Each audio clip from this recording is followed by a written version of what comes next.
Ladies and gentlemen, Director Kloos and staff of the Pszczyna Palace Museum.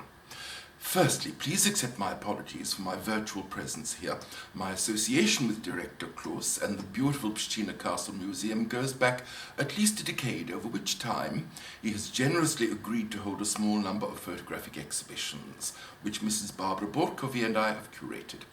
I have always been more than delighted to come to Poland to explore the incredible conservation work carried out both on the castle building and on the objects inside.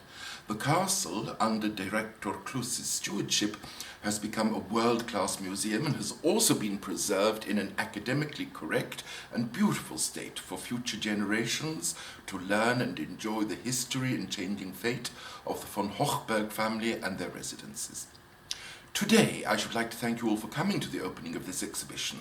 Mrs. Barbara Borkowy and I put all our hearts into preparing this exhibition, and the staff of the Pszczyna Castle Museum also worked their fingers to the bone in preparing the layout and displaying the exhibits and photographs which we sent from London, only for the original opening date to fall almost at the very start of the lockdown.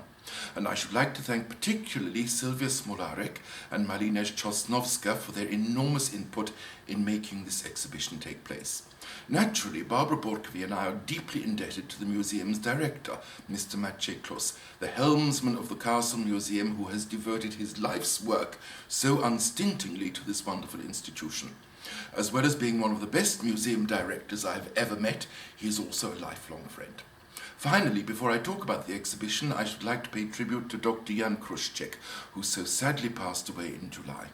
I am sure that you are all aware of his enormous contribution to the success of the Castle Museum and his great expertise, which can be seen in the castle's armoury. Dr. Kruszczyk was always a friendly face and a friendly personality, even though we could only communicate with each other in rusty German. However, his work and his contribution to the Castle Museum were outstanding, and I am sure that he will be sorely missed by many for a long time.